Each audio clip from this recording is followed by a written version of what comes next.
Welcome. I'm so glad you're joining me in this exploration of the book of Jonah. In addition to this video, I would recommend that you have a Bible, some paper or a notebook, and a writing utensil. At different times, I'll suggest you pause the video to do some reading or exploring on your own.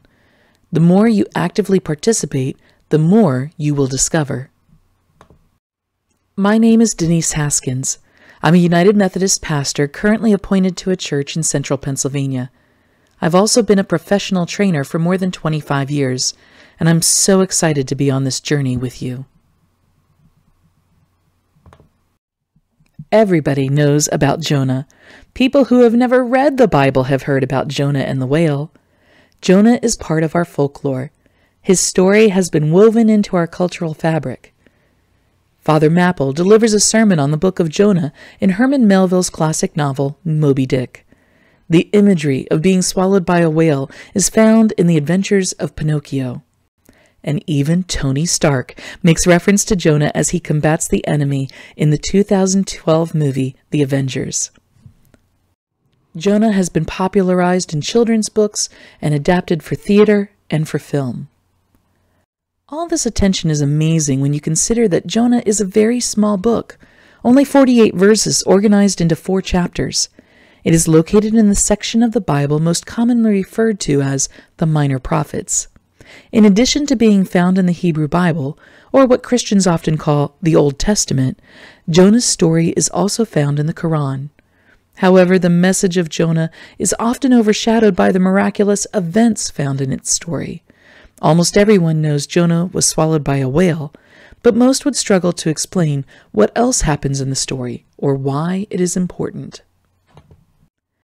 Now, it's not possible to actually erase what we know, but I'd like us to try to approach the biblical text with a fresh eye.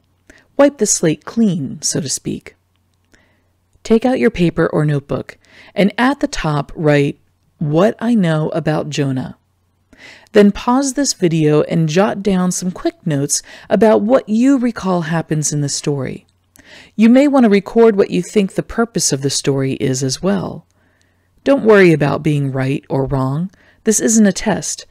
Not in the traditional sense anyway, though it may be interesting after we complete this study to come back and compare what you thought you knew with what you will learn. So go ahead and pause now. I'll be here when you're done. All done? Good. Whether your list is long or all you managed to write down was, "Some dude got swallowed by a whale," we would be hard-pressed to say we come to a study of Jonah completely new to the story. But I'm going to ask you to suspend what you already believe about Jonah. Take the list you just made, fold it up, tuck it away, either literally or figuratively, out of sight, out of mind, and let's see what Jonah has in store for us. We're going to start by reading the book of Jonah. Yes, the whole thing. But remember, this is a short book, only 48 verses, and I suggest that you have the book read to you. The Hebrew Bible comes out of an oral tradition, and its first audience would have heard it read aloud. So if possible, find an audio version of the Bible. If you don't have one, I would recommend going to biblica.com, where you can find a great narration from the New International Version. That's the NIV. However, if that's not an option, read it to yourself, out loud. Trust me, it makes a difference. So pause this video, read the whole book of Jonah. I'll be here when you're ready to move on. So, how'd you like that ending? Well, we'll explore what to make of that later on. Any good investigator, or student in English class for that matter, will tell you that it's important to know the 5 W's and an H. The who, what, when, where, why, and how. And that's exactly how we're going to start our exploration of Jonah. So get out your notes and write down the question, who? I want you to pause this video again and take a few minutes to write down everyone whom you can recall was mentioned in the reading. Leave some space for notes about each who you identify as we talk about each of them later. Go ahead, You can pause now. I promise to be here when you're done. Okay, got your list? So our lists may not be in the same order. Don't worry about that. In the first verse, we are told the Lord, or God, is part of this story. In fact, the book of Jonah is unique from most other books in the Bible in that God takes a direct and active role in the storyline as a character. Then, of course, there's Jonah. In addition to this book, Jonah is mentioned in 2 Kings, specifically chapter 14, verse 25, which tells us that King Jeroboam II of Israel restored the boundaries of Israel from Lebo-Hamath to the Dead Sea, in accordance with the word of the Lord, the God of Israel, spoken through his servant Jonah, son of Amittai, the prophet from Gath-hepher. If in fact this is the same Jonah, this is how we know the guy was a prophet. That word isn't used in the book of Jonah. Of course, God's command to Jonah supports the idea that he should be a prophet, if a reluctant one, but the title is never used here. Then, of course, there's the fact that this narrative is found among the books of the minor prophets.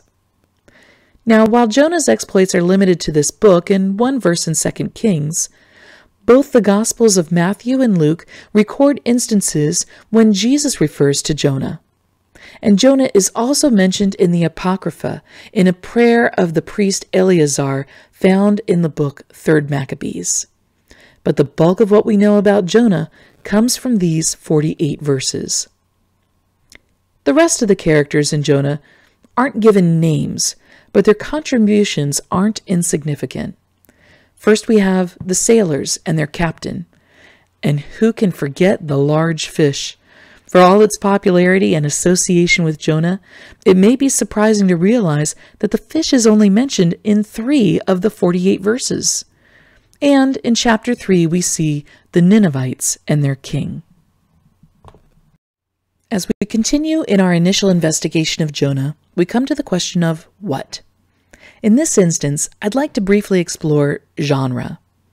In writing, there are all sorts of different types. The Bible has history and narrative, law, poetry, prophetic oracles, letters, and apocryphal writings. So where does Jonah fit?